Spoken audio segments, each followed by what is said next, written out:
नमस्कार विद्यार्थी मित्र मैत्रिणींनो, MPSC क्रॅकेट या आपल्या यूट्यूब चॅनलवरती तुमचं स्वागत आहे. मी कविता देशमुख घेऊन येत आहे तुमच्यासाठी एक नवीन सिरीज आधुनिक भारताचा इतिहास. मॉडर्न इंडियन हिस्ट्री विद्यार्थ्यांना हा सब्जेक्ट अवघड तर जात नाही, पण थोडंसं बोर होतं अभ्यास करताना, बरोबर. तर आपण लॉच्या सिरीजसोबतच आधुनिक भारताचा इतिहास ही सिरीज देखील चालू करत आहोत. तर आज हे एक डेमो लेक्चर आहे. तुम्हाला हे लेक्चर कसं वाटलं कमेंट बॉक्समध्ये नक्की सांगा. जर तुम्हाला हे लेक्चर आवडलं तर आधुनिक भारताची आपली सिरीज उद्यापासून स्टार्ट होईल. सिरीज स्टार्ट होईल म्हणजे आपण टाईमलाईनप्रमाणे आधुनिक भारत सर्व घेणार आहोत, अगदी ब्रिटिशांच्या एंट्रीपासून सगळं. आता आधुनिक भारताचा इतिहास तुम्हाला कोणकोणत्या एक्झाममध्ये विचारला जातो सर्वात इम्पॉर्टंट. आता तुम्हाला पण हे माहीतच असेल, पण आपलं हे इंट्रोडक्शन लेक्चर आहे त्याच्यामुळे आपण सांगूया की आधुनिक भारताचा इतिहास तुम्हाला ज्या काही एक्झाम असतात, समजा आपण राज्यसेवापासून सुरुवात करूया, तर राज्यसेवा पूर्व परीक्षेमध्ये तुम्हाला क्वेश्चन विचारले जातात. राज्यसेवा मुख्य परीक्षा जनरल स्टडीज पेपर 1 तिथं पण तुम्हाला आधुनिक भारतावरती क्वेश्चन असतात. संयुक्त पूर्व परीक्षा वर्ग 2, संयुक्त पूर्व वर्ग 2 आणि वर्ग 3 दोन्ही ठिकाणी तुम्हाला आधुनिक भारताच्या इतिहासावरती क्वेश्चन असतात. सोबतच तुम्हाला मेन्सला देखील 2-3 क्वेश्चन विचारले जातात. याच्या व्यतिरिक्त सरळ सेवा भरतीच्या जेवढ्या काही एक्झाम असतील, पोलीस भरती असेल, तलाठी भरती असेल, आरोग्य भरती असेल किंवा इतर ज्या एक्झाममध्ये तुम्हाला जनरल नॉलेज विचारलं जातं, तिथं तुम्हाला मॉडर्न इंडियन हिस्ट्रीमधून 1-2 तरी क्वेश्चन दिसून येतात. ओके. तर मॉडर्न इंडियन हिस्ट्री जेव्हा तुम्ही टाईमलाईनप्रमाणे अभ्यास करता तर तुम्हाला सोपं जातं. जर तुम्ही मधूनच अभ्यास करायला घेतलं तर डिफिकल्ट जातं. पण आता आपलं जे हे लेक्चर आहे हे एक डेमो लेक्चर आहे. तुम्हाला लेक्चर कसं वाटतं ते तुम्ही नक्की कमेंट बॉक्समध्ये फीडबॅक द्या आणि मग आपण उद्यापासून जी आपली सिरीज आहे मॉडर्न इंडियन हिस्ट्रीची, अगदी आपण लॉची कशी सिरीज चालू केली तसंच आपण स्टार्ट करूया. ठीक आहे. आता आपण आज एक डेमो लेक्चर घेतोय, ते म्हणजे मॉडर्न इंडियन हिस्ट्री गांधी युग. गांधी युग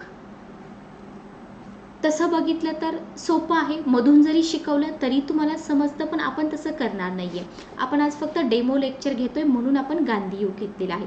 तर गांधी युगाचा टाइम पिरियड कोणता आहे? 1915 पासून 1947 पर्यंत हा आहे गांधी युगाचा टाइम पिरियड. तर बघा, जेव्हा कधी तुम्ही हिस्ट्री अभ्यासाल ना, तर आधी तुम्हाला टाईमलाईन माहिती झाली पाहिजे. विद्यार्थी काय करतात? टाईमलाईन विसरतात आणि हिस्ट्री लक्षात ठेवायचा प्रयत्न करतात. तर टाईमलाईनप्रमाणे जर आपण लक्षात ठेवलं तर पुढे जाऊन आपल्याला इलिमिनेशन मेथडला याचा फार फायदा होतो. ठीक आहे. तर आज आपण स्टार्ट करूया गांधी युग. लेक्चर कसं वाटतं नक्की तुम्ही कमेंट बॉक्समध्ये फीडबॅक द्या. ठीक आहे. तर इथं आपण एक कोड घेतलेला आहे गांधीजींचं, जे तुमच्या विद्यार्थी दशेसाठी इम्पॉर्टंट आहे. बघा, जेव्हा तुमची स्वप्न मोठी असतात ना, तेव्हा तुम्हाला लोक हसतात, पण हसू द्या. काय म्हणतात गांधीजी? पहले वो आप पर ध्यान नहीं देंगे, फिर वो आप पर हंसेंगे, फिर वो आपसे लड़ेंगे और तब आप जीत जाएंगे. ओके. म्हणजे याचा अर्थ काय की जितकी मोठी तुमची स्वप्न असतील तितकी लोक तुम्हाला हसतील, पण तुम्ही त्याच्याकडे लक्ष देऊ नका. डेफिनेटली तुम्ही जिंकणार आहात. ठीक आहे.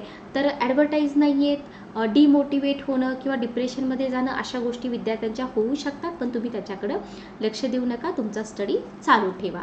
चला, तर आपण स्टार्ट करूया गांधीजींचा कालखंड. आता गांधीजींबद्दल जितकं आपण बोलू ना तितकं कमी आहे. पण आता आपल्याला लहान मुलांसारखं निबंध तर लिहायचा नाही आहे गांधीजींवरती, बरोबर. मग आपल्याला काय करायचं आहे? टू द पॉईंट आपल्याला गांधीजींवरचे पॉईंट बघायचे आहेत. ओके.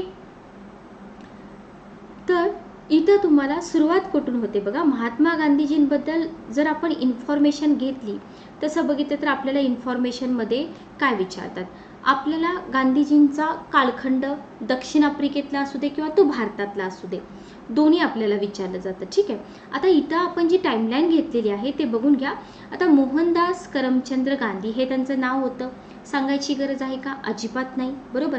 किंवा ऑक्टोबर 1869 मध्ये त्यांचा जन्म होता. असले क्वेश्चन आपल्या एक्झाममध्ये येत नाहीत. त्यांचा टाइम पिरियड 1869 ते 1948 इतका होता. असे क्वेश्चन आपल्या एक्झाममध्ये येत नाहीत. ठीक आहे. ओके. मग आपल्या एक्झाममध्ये काय विचारतात, मग तुम्ही म्हणाल की मॅडम तुम्ही ही टाईमलाईन का दिली आहे, तर हे एक बेसिक आहे. 1869 इथे तुम्हाला मी गांधीजींचा जन्म दिलेला आहे. 2 ऑक्टोबर 1869 गुजरात, काठियावाड, स्थान आहे पोरबंदर, पिता होते दिवान. ठीक आहे. आता इथं होतं काय, जर तुम्हाला सोशल रिफॉर्मर्स म्हणून जर क्वेश्चन आला, तसं बघितलं तर गांधीजींवरती कधीच क्वेश्चन नसतो सोशल रिफॉर्मर्स म्हणून.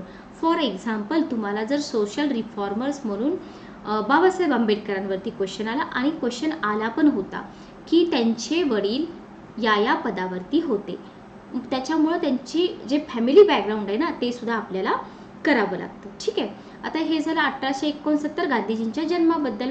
1869 नंतर तुम्ही 1893 मध्ये या. 1893 मध्ये गांधीजी आफ्रिकेला गेले. का गेले हे आपल्याला माहित पाहिजे की नाही, की अचानकच गांधीजी आफ्रिकेला का गेले. ओके. आयुष्यभर सत्य आणि अहिंसा या तत्वाचा पुरस्कार करणारे गांधीजी आफ्रिकेला अचानक का गेले, म्हणजे जन्म तर भारतामधला आहे बरोबर, त्यांचे वडील तर काठेवाड प्रांतातील पोरबंदरमध्ये दिवाण होते. ओके. आणि मग अचानकच ते का गेले. इवन 1883 मध्ये त्यांचा विवाह पण झाला होता. बघा, विवाह सुद्धा झाला होता की नाही 1883 मध्ये त्यांचा. वयाच्या 13व्या वर्षी त्यांचा विवाह कस्तुरबा माखनजी यांच्यासोबत झाला होता बरोबर, म्हणजे बालविवाह आपण म्हणू शकतो, हो की नाही. मग असं सगळं असताना सुद्धा गांधीजी अचानक आफ्रिकेला का गेले, किंवा कुणाच्या बोलवण्यावरून ते आफ्रिकेला गेले, तर सेठ अब्दुल्ला यांनी दिलं होतं त्यांना निमंत्रण बरोबर, यांच्या बोलवण्यावरून ते गेले आफ्रिकेला. ठीक आहे. आता आफ्रिकेमध्ये ते गेले. आफ्रिकेमध्ये गेल्यानंतर त्यांची हिस्ट्री बरीच मोठी आहे. आता इथं तर आपण बघणार नाही, कारण आपण आपलं हे डेमो लेक्चर आहे.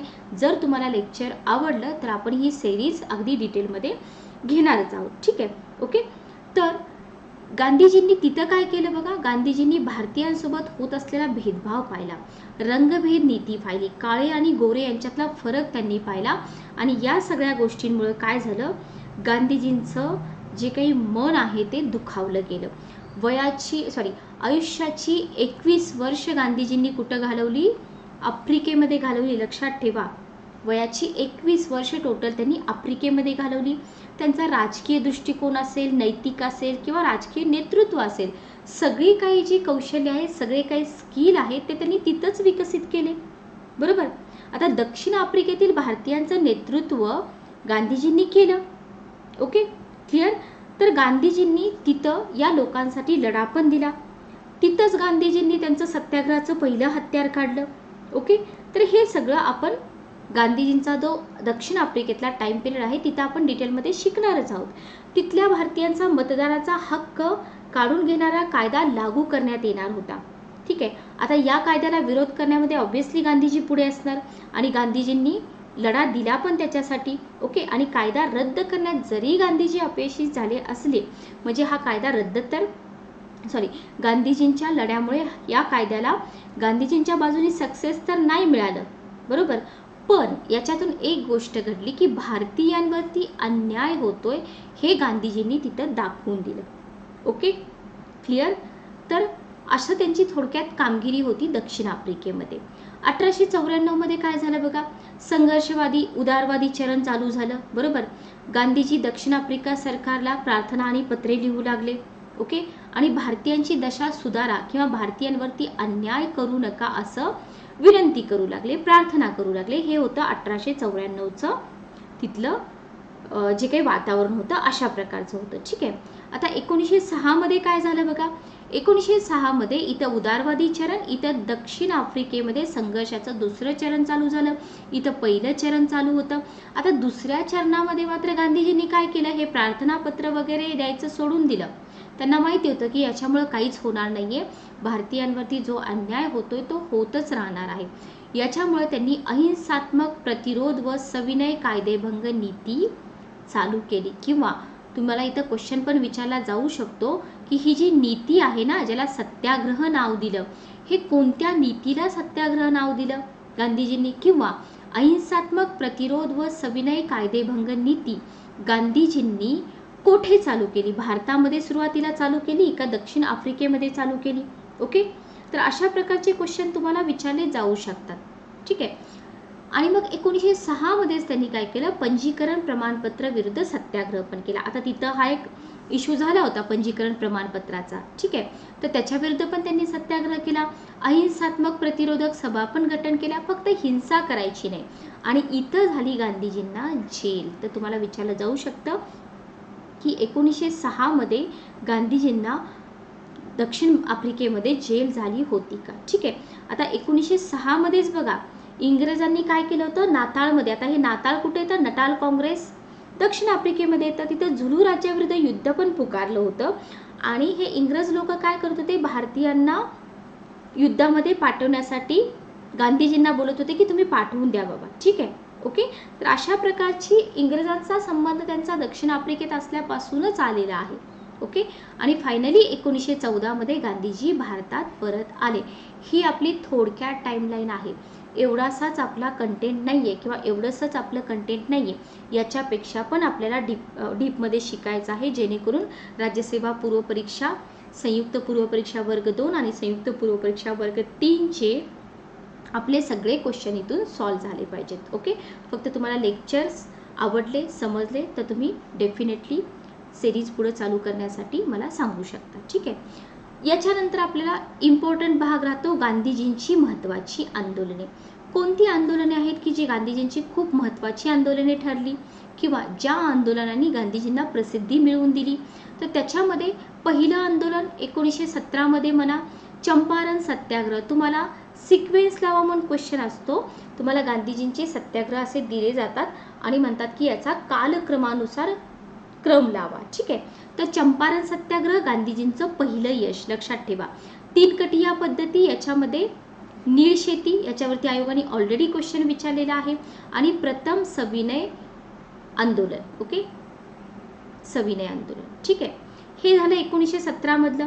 त्याच्यानंतर बघा, याच्यानंतर आपण म्हणू शकतो किंवा हे जे चंपारण आणि खेडा सत्याग्रह होतं ना, 17-18 म्हणा, तर इथं बघा चंपारण बिहारमध्ये येतं, बरोबर. जे जमीनदार होते प्रामुख्याने ब्रिटिशच होते, आपल्याला माहिती आहे. मग आता हे स्थानिक शेतकरी जे होते ना, त्यांना काय सांगत होते, सक्तीने निळीचं उत्पादन घ्यायला सांगत होते. हे आपल्या सगळ्यांनाच माहीत होतं. पण आता सक्तीनं निळीचं उत्पादन घेतोय पण त्याला मोबदला तर मिळत नाहीये, शेतकरी लोक गरिबीत राहत आहेत. मग अशा समस्यामध्ये शेतकरी लोकांवरती जो अन्याय होत होता तो गांधीजींना बघवला नाही आणि गांधीजींनी काय केलं, याच्या विरुद्ध आंदोलन केलं, ठीक आहे. Okay, clear. आणि खेडामध्ये सरदार पटेलांनी काय केलं, शेतकऱ्यांच्या बाजूने, इथं तुम्हाला क्वेश्चन विचारला जातो सरदार पटेल, तर सरदार पटेलांनी काय केलं, शेतकऱ्यांच्या बाजूने इंग्रजांसोबत वाटाघाटी केल्या. आणि याच आंदोलनादरम्यान, व्हेरी इम्पॉर्टंट, याच आंदोलनादरम्यान गांधीजींचा उल्लेख लोक बापू असे करू लागले. तुम्हाला क्वेश्चन विचारला जातो की कोणत्या आंदोलनामध्ये लोकांनी बापू ही पदवी दिली. Okay, clear. आणि या आंदोलनामुळेच गांधीजींची प्रसिद्धी सगळ्या भारतभर झाली, ठीक आहे. क्लिअर इथपर्यंत बघा. त्याच्यानंतर प्लेग बोनस विवाद, वेतन वृद्धी, 35% बोनसची मागणी, पण 35% बोनसला प्रॉब्लेम आला, बरोबर. त्याच्यानंतर काय झालं, अनुसूयाबेन यांचं योगदान आपण बघतो आणि यालाच आपण म्हणतो प्रथम भूक हडताल किंवा प्रथम भूक आंदोलन. ओके. तर हे सगळं आपण पुढे डिटेलमध्ये अभ्यासणारच आहोत. खेडा सत्याग्रह 18 मध्येच कर वसुली विरुद्ध सत्याग्रह, कारण का प्रॉफिटच नव्हतं, कर कुठून भरणार ना शेतकरी लोक, बरोबर. आणि प्रथम असहयोग आंदोलन, हे पण तुम्हाला विचारलं जातं. प्रथम भूक हडताल, प्रथम असहयोग आंदोलन आणि प्रथम सविनय आंदोलन, इथे तुम्हाला क्वेश्चन विचारले जातात. त्याच्यानंतर 1919 मध्ये बघा रौलट ऍक्ट विरुद्ध सत्याग्रह केला गांधीजींनी, बरोबर. रौलट ऍक्ट विरुद्ध सत्याग्रह ठिकाण कोणतं होतं, मुंबई होतं. तुम्हाला अधूनमधून एखादे पॉइंट्स असे पण टाकले जातात. आणि याचं हिंसक रूप कुठं बघायला मिळालं, याच्यावरती राज्यसेवा मेन्सला क्वेश्चन विचारलाय. कलकत्ता, मुंबई, दिल्ली आणि अहमदाबाद. गांधीजींना तर हिंसा मान्य नव्हती, पण इथं हिंसक रूप बघायला मिळालं, लक्षात ठेवा, ठीक आहे. याच्यानंतर 1920 असहयोग आंदोलन नेतृत्व गांधीजींनीच केलं, बरोबर. आणि भारतीय राष्ट्रीय काँग्रेस सुद्धा त्यांच्यासोबत होती, बरोबर. Okay, clear. चला. आणि 1930 मध्ये नमक सत्याग्रह, ब्रिटिश राज एकाधिकार विरुद्ध, ठिकाण होतं दांडी, सविनय कायदेभंग चळवळ. Okay, clear. आता इथे तुम्हाला बरेच क्वेश्चन विचारले जातात की किती किलोमीटर चालले गांधी, गांधीजींसोबत कोण कोण होतं, गांधीजी कधी कधी पोहोचले वगैरे वगैरे. तर हे आपलं प्रत्येक सेपरेट लेक्चर असेल. ओके, हे आपण जस्ट ओव्हरलुक करतोय की आपल्याला काय काय शिकायचं आहे पुढं. ठीक आहे. आता गांधीजी जेव्हा आफ्रिकेमध्ये होते, आपण काय बोललो की गांधीजी जवळजवळ 21 वर्ष आफ्रिकेमध्ये होते. किती वर्ष? 21 वर्ष. तर त्या 21 वर्षाच्या टाइम पिरियडमध्ये त्यांनी नाताळ इंडियन काँग्रेसची स्थापना केली 1894ला. लक्षात ठेवा. दक्षिण आफ्रिकेमध्ये त्यांनी काय केलं? भारतीय लोकांमध्ये जागृती घडवून आणण्यासाठी इंडियन ओपिनियन, IMP कंबाईनला क्वेश्चन विचारलाय. इंडियन ओपिनियन हे वृत्तपत्र गांधीजींनी कुठं चालू केलं? इथे तुम्हाला इमेज पण दिसत आहे की भारतात आल्यानंतर चालू केलं का आफ्रिकेमध्ये चालू केलं? तर 1903 ते 1915 हा त्याचा टाइम पिरियड होता. दक्षिण आफ्रिकेमध्येच त्यांनी हे वृत्तपत्र सुरू केलं होतं. आणि लक्षात ठेवा, MK गांधीजींची जेवढी काही वृत्तपत्र आहेत सगळी इंग्रजी भाषेमध्ये आहेत आणि आंबेडकर साहेबांची जेवढी वृत्तपत्र आहेत सगळे मराठी भाषेमध्ये आहेत. कारण का? त्यांना सर्वसामान्य लोकांपर्यंत त्यांचे विचार पोहोचवायचे होते. ठीक आहे. मग याचा अर्थ असा नाही की गांधीजींना पोहोचवायचे नव्हते, बरोबर. पण आंबेडकर साहेबांनी जो मार्ग अवलंबला होता तो गांधीजींपेक्षा वेगळा होता. आता इथे त्यांनी पॅसिव्ह रेझिस्टन्स असोसिएशन ही पण संस्था स्थापन केली 1906ला. लक्षात ठेवा. नटाळ इंडियन काँग्रेसवरती UPSCला क्वेश्चन येऊन गेलेला आहे. इंडियन ओपिनियन बऱ्याच एक्झाममध्ये क्वेश्चन आलाय. पॅसिव्ह रेझिस्टन्सवरती अजून तरी क्वेश्चन आलेला नाहीये पण येऊ शकतो. टॉल्स्टॉय फॉर्मची स्थापना, लिओ टॉल्स्टॉय यांच्या विचारांचा गांधीजींवरती खूप प्रभाव होता 1910. याच्यावरती पण क्वेश्चन UPSCला येऊन गेलेला आहे, आपल्या एक्झाममध्ये येऊ शकतात. तर या इम्पॉर्टंट गोष्टी ज्या गांधीजींनी दक्षिण आफ्रिकेच्या आपल्या 21 वर्षाच्या वास्तव्यामध्ये केल्या. ओके, आणखी बऱ्याच गोष्टी आहेत पण ज्या इम्पॉर्टंट आहेत त्याच आपण इथं बघत आहोत. ठीक आहे. आता याच्यानंतर आपण बघूया की महात्मा गांधीजींबाबत काही महत्त्वाच्या गोष्टी आहेत ज्या तुम्हाला एक्झाममध्ये आधीमध्ये विचारल्या जाऊ शकतात. ओके, तर बघा, पहिली गोष्ट तुम्हाला लक्षात ठेवायचे, समाज सुधारक म्हणून जेव्हा तुम्हाला वर्णनात्मक क्वेश्चन येतो तर तिथं तुम्हाला हे विचारलं जाऊ शकतं की जॉन रस्किन यांच्या अनटू दिस लास्ट या ग्रंथाचा गांधीजींच्या विचारावर विशेष प्रभाव होता. तर तुम्हाला जॉन रस्किन यांचं नाव लक्षात ठेवायचं आहे. अनटू दिस लास्ट या ग्रंथाचं पण नाव लक्षात ठेवायचं आहे. इथं आहेत हे जॉन रस्किन तुम्हाला दिसत आहेत, त्यांच्या बुकचीच इमेज आहे ही, अनटू दिस लास्ट. ओके, आणि आणखी एक विचारवंत होते, रशियन विचारवंत साहित्यिक लिओ टॉल्स्टॉय, जे आपण आत्ता बघितलं ना टॉल्स्टॉय फॉर्मची स्थापना. तर हे होते Leo Tolstoy, kingdom of God within you. ठीक आहे. तर या दोन विचारवंतांचा प्रभाव गांधीजींवरती होता. आता एक्झाममध्ये तुम्हाला समजा हा क्वेश्चन विचारला 1 आणि 2 सेंटेन्स देऊन, तर काय करतात, जॉन रस्किनच्या ठिकाणी काय टाकतात, kingdom of God is within you हे टाकतात आणि लिओ टॉल्स्टॉयला अनटू दिस लास्ट टाकतात. फक्त उलट सुलट करतात, लक्षात ठेवा. तर जॉन रस्किन यांचा ग्रंथ कोणता होता, अनटू दिस लास्ट, आणि रशियन विचारवंत Leo Tolstoy the kingdom of God is within you. Evergreen point आहेत, बऱ्याच एक्झाममध्ये विचारले. ठीक आहे. नंतरचा कॉमन पॉईंट की INCच्या अध्यक्षपदी गांधीजींची फक्त एकदाच निवड झाली होती, आपल्याला माहीत आहे. त्याच्यानंतर कधीच त्यांची निवड झाली नाही. INCचे अध्यक्ष तुम्हाला विचारले जातात, टाइम पिरियड पण विचारला जातो. ठीक आहे. महात्मा पदवी कोणी दिली, जसं आपण बापू ही पदवी गांधीजींना कधी मिळाली हे पाहिलं, तसंच महात्मा ही पदवी गांधीजींना कोणी दिली, तर रवींद्रनाथ टागोरांनी दिली, लक्षात ठेवा. ठीक आहे. सुभाषचंद्र बोस यांनी काय म्हटलं, 1944 मध्ये राष्ट्रपिता असं संबोधलं. आता लक्षात घ्या, सुभाषचंद्र बोस आणि गांधीजी यांच्यामध्ये मतभेद होते तरी सुद्धा त्यांनी गांधीजींना रिस्पेक्ट दिला आणि गांधीजींना राष्ट्रपिता ही पदवी दिलेली आहे 1944 मध्ये. ठीक आहे. 21 वर्ष दक्षिण आफ्रिकेमध्ये घालवलं हे आपण बघितलेलं आहे. तर इथं तुम्हाला जेवढे पॉईंट्स दिले तेवढे पॉईंट इम्पॉर्टंट आहेत. रवींद्रनाथ टागोरांनी महात्मा पदवी दिली, सुभाषचंद्र बोस यांनी राष्ट्रपिता पदवी दिली, लिओ टॉल्स्टॉय आणि जॉन रस्किन यांच्या विचारांचा प्रभाव गांधीजींवरती होता. ओके. याच्यानंतर आपण थोडीशी इन्फॉर्मेशन बघूया चंपारण सत्याग्रहाबद्दल.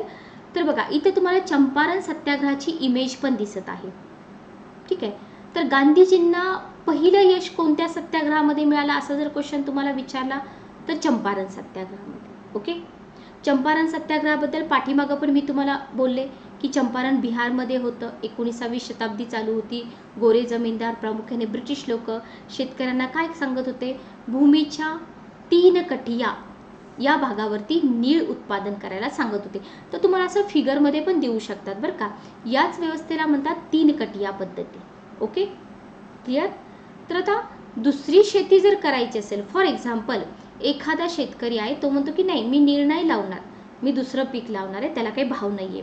तर दुसऱ्या पिकांची शेती करण्यासाठी लगान आणि करामध्ये वृद्धी होती. कुठून देणार शेतकरी लोक मग एवढा कर, बरोबर. त्यांना नाईलाजानं काय करावं लागत होतं, नीळीचंच उत्पादन घ्यावं लागत होतं. ओके, आता आंदोलनकारी कोण होते, राजकुमार शुक्ल होते. यांचं नाव तुम्हाला एक्झाममध्ये विचारलंय की गांधीजींना चंपारणला बोलवणारे पर्सन कोण होते, तर ते होते राजकुमार शुक्ल. ओके, नाव लक्षात ठेवा. सोबतच आयोग कधी कधी तुम्हाला असे पण क्वेश्चन विचारतं की चंपारण सत्याग्रहाच्या वेळेस गांधीजी जेव्हा चंपारणला गेले तेव्हा गांधीजींसोबत खालीलपैकी कोणकोणते व्यक्ती होते. तर सहकारी बघा, राजेंद्र प्रसाद होते, ब्रजकिशोर होते, मझहर उल हक होते, महादेव देसाई होते, नरहरी पारिख होते आणि जे.बी. कृपलानी होते. याच्यामधले ना 3 पर्सन तुमच्या लक्षात राहतात, राजेंद्र प्रसाद, मझहर उल हक आणि जे.बी. कृपलानी. पण आपल्याला ना जो फोकस आहे ना आपला तो यांच्यावरती करायचा आहे, ब्रजकिशोर मझहर, महादेव देसाई आणि नरहरी पारिख. ओके, आयोग तुम्हाला नावं विचारू शकतं. आता इथं त्यांना पहिलं यश मिळालं असं आपण बोललो, म्हणजेच 3 कटिया पद्धती समाप्त करण्यात गांधीजीला इथं यश मिळालं. Okay, clear. आणि याच्यामध्ये आणखी एक गोष्ट घडली की शेतकऱ्यांना त्यांच्याकडून केल्या गेलेल्या अवैध वसुलीचा 25% हिस्सा पण परत मिळाला. म्हणजे इथं गांधीजींना चांगलं सक्सेस मिळालं. ओके, तर असे जे काही कंटेंट आहे, इम्पॉर्टंट कंटेंट आहे, ते तुम्हाला थोडंसं एक्झाममध्ये व्हॅल्यू ॲडिशन म्हणून करावं लागेल. ठीक आहे, आपण करूया आपल्या चॅनलवरती, आपण ही सिरीज चालू करूया जर तुमचा रिस्पॉन्स चांगला मिळाला तर. याच्यानंतर अहमदाबाद मिल आंदोलन. बघा इथं गांधीजी दिसत आहेत, हे सगळे वर्कर लोक दिसत आहेत, वर्कर लोकांना गांधीजी बोलत आहेत. ठीक आहे, तर आता इथं रिझन काय होतं बघा अहमदाबाद मिल आंदोलन होण्याचं, की मिल मालक आणि मजूर यांच्यामध्ये प्लेग बोनसवरून विवाद झाला होता. जी मी टाईमलाईन तुम्हाला दाखवली ना, ती टाईमलाईन फक्त आपण एक्सप्लेन करतो इथं, की मिल मालक आणि मजूर यांच्यामध्ये कशावरून विवाद झाला होता, प्लेग बोनसवरून विवाद झाला होता. का झाला होता, तर गांधीजींनी मजुरांना निषेध किंवा विरोध करण्यास तसेच 50% ऐवजी 35% बोनस मागण्यास सांगितलं. म्हणजे जे वर्कर होते ना त्यांनी काय केलं होतं, 50% बोनस मागितला होता. पण गांधीजी काय म्हणले, 50% मागू नका, 35% मागा. ठीक आहे, ओके. आणि शांततापूर्वक आणि अहिंसक विरोध करायला सांगितलं, की गोंधळ वगैरे करू नका, हिंसा करू नका, व्यवस्थित तुम्ही तुमची मागणी ठेवा. आता गांधीजींनी काय केलं, मजुरांच्या समर्थनासाठी स्वतःच उपोषण करायचं ठरवलं. ओके, स्वतःच प्रथम भूक हडताल म्हणतो आपण याला, पहिल्यांदा उपोषण केलं गांधीजींनी, लक्षात ठेवा. इथं गांधीजींना सक्रिय योगदान मिळालं अनुसया बेन यांचं. Very important. गांधीजींच्या जर्नीमध्ये, गांधी युगामध्ये किंवा गांधीजींचे जेवढे काही आंदोलन असतील त्याच्यामध्ये जितक्या स्त्रियांचा समावेश आहे ना तेवढ्या सगळ्या स्त्रियांवरती आयोग क्वेश्चन विचारते, लक्षात ठेवा. अनुसया बेन असतील, मेरी कार्पेंटर असतील, यांच्यावरती ऑलरेडी आयोगाने क्वेश्चन विचारलेले आहेत. ओके, तर गांधीजींनी काय केलं, सक्रिय योगदान कोणी दिलं, इथं अनुसया बेन यांनी दिलं. आणि इथंच गांधीजींचं पहिलं भूक आंदोलन होतं किंवा उपोषण त्यांनी केलं होतं. मिल मालक आणि मजूर यांच्यामध्ये समझोता निर्माण झाला, बरोबर. आणि 35% बोनस मंजूर पण झाला. हा होता गांधीजींचा दुसरा विजय. बघा एवढं सोपं आहे गांधी योग, काहीच अवघड नाहीये, फक्त आपल्याला व्यवस्थित स्टेप बाय स्टेप करायचं आहे. जस्ट ओव्हरलुक करतोय तरी आपल्याला एवढं सोपं जाते, डिटेलमध्ये शिकल्यावर तर आपल्याला याच्यापेक्षा सोपं जाईल. खेडा सत्याग्रह. याच्यानंतर आपल्याला माहिती वर्ष 1918 मध्ये खेडा सत्याग्रह किंवा किसान सत्याग्रह म्हणू शकता तुम्ही याला, अल्टरनेट नावं तुम्हाला विचारले जातात. प्रत्येक आंदोलनाचं रिझन मी तुम्हाला इथं दिलेलं आहे. ओके, तर या तुम्हाला परिपूर्ण नोट्स मिळून जातील. तर गुजरातमधील खेडा जिल्ह्यातील किसानांनी काय केलं, का केलं ते तुम्हाला माहीत पाहिजे. सरकारच्या कर वसुली विरुद्ध रिझन, प्रत्येक आंदोलनाचं रिझन आपल्याला माहीत पाहिजे. जसं आपण अहमदाबाद मिल हडताल का झाला, प्लेग बोनसवरून वाद झाला होता. खेडा सत्याग्रह का झाला, कर वसुली विरुद्ध झाला होता. जोड्या नावामध्ये येऊ शकतं. तर किसानांचं पूर्ण पीकच खराब झालं होतं. मग आता किसान कर कसा देणार? तरी सुद्धा त्यांचा जो कर आहे, राजस्व आहे, सरकारने माफ केला नाही. म्हणजे सरकार त्यांना बोलले की तुमचं पीक खराब झालंय तो तुमचा प्रश्न आहे, तुम्ही राजस्व भरलाच पाहिजे, पण शेतकरी कुठून भरणार, बरोबर? म्हणून गांधीजींनी किसानांना कर न देणे व सरकारच्या दमनकारी कार्याच्या विरुद्ध संघर्ष करण्यासाठी प्रेरणा दिली. गांधीजी काय बोलले की कर देऊ नका, तुमच्याकडे पीकच नाहीये, उत्पन्नच नाहीये, तर तुम्ही अजिबात कर देऊ नका, सरकारच्या धमक्यांना घाबरू नका, त्यांच्या विरुद्ध संघर्ष करा. ओके, जसं पाठीमागं आपण बघितलं गांधीजींसोबत दौरा करणारी लोक कोण होते, इथं आपण बघितलं ना पाठीमागच्या याच्यामध्ये चंपारणमध्ये, तसंच तुम्हाला इथं सुद्धा खेडा सत्याग्रहामध्ये वल्लभभाई पटेल दिसतील यांच्यासोबत आणि इंदुलाल याज्ञिक. ओके, तर हे दोन पर्सन कन्फ्यूज होऊ नका. खेडा सत्याग्रहामध्ये वल्लभभाई पटेल दिसतील. शेवटी किसानांसोबत समझोता केला. इथं वल्लभभाई पटेलांची भूमिका इम्पॉर्टंट होती. ठीक आहे, आणि इथून मग गांधीजींना सक्सेस कसं मिळालं बघा. एका वर्षासाठी कर माफ केला सरकारने आणि आगामी वर्षातील कराचे दर सुद्धा कमी केले, जप्त केलेली संपत्ती सुद्धा परत केली. तर तिन्ही ठिकाणी गांधीजींना सक्सेस मिळालं. तिन्ही ठिकाणी गांधीजींना सक्सेस मिळालं, बरोबर. पहिला सत्याग्रह आपला कोणता बघितला आपण? पहिला बघितला आपण चंपारण सत्याग्रह, इथं पण ते सक्सेसफुल झाले. दुसरा अहमदाबाद मिल हडताळ, इथं पण सक्सेसफुल झाले. आणि तिसरा खेडा सत्याग्रह, तर इथं सुद्धा गांधीजींना यश मिळालं, बरोबर आहे. आता इथं तुम्हाला सगळ्याची समरी दिलेली आहे बघा. चंपारण, अहमदाबाद आणि खेडा या सत्याग्रहामधून गांधीजींना काय मिळालं? सारांश आहे. ठीक आहे, सारांश आहे, लक्षात ठेवा. तर या तिन्ही आंदोलनांनी गांधीजींना गांधीवादी सत्याग्रह आजमावून पाहण्याची संधी मिळाली की हा जो सत्याग्रह आहे गांधीवादी, हिंसा करायची नाही वगैरे, तर तो सक्सेसफुल होतो का? तर डेफिनेटली सक्सेसफुल झाला, बरोबर आहे.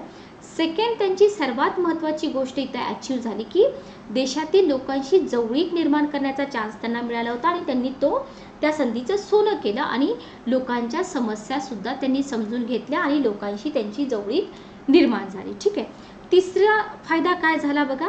गांधीजींना देशातल्या जनतेची ताकद आणि त्यांच्या उणिवा काय, ड्रॉबॅक काय आहेत आणि जनतेमध्ये पॉझिटिव्ह पॉईंट कोणते आहेत हे त्यांना समजलं. कारण का 21 वर्ष तर गांधीजी आफ्रिकेतच होते.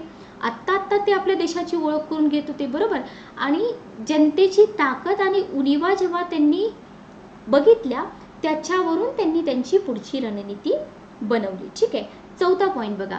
या आंदोलनामध्ये गांधीजींना सगळ्या समाजातील विभिन्न वर्गातील आणि विशेषतः युवा पिढीचं भरपूर समर्थन मिळालं आणि त्याचाच फायदा पुढे आपला देश स्वतंत्र होईपर्यंत गांधीजींना झाला, बरोबर. आणि भारतीयांमध्ये गांधीजीची एक विशिष्ट ओळख निर्माण झाली. तर या 3 सत्याग्रहांनी गांधीजींना इतकं काही मिळवून दिलं की पुढं गांधीजी एक राष्ट्रपिता म्हणून आपल्या इतिहासामध्ये अजरामर झाले. तर हे होतं आपलं हिस्ट्रीचं डेमो लेक्चर कसं वाटलं कमेंट बॉक्समध्ये फीडबॅक नक्की द्या. जर तुम्हाला लेक्चर आवडलं तर उद्यापासून डेफिनेटली आपण point to point modern Indian हिस्ट्रीची सिरीज चालू करूया. भेटूया उद्याच्या लेक्चरमध्ये. Good night, take care.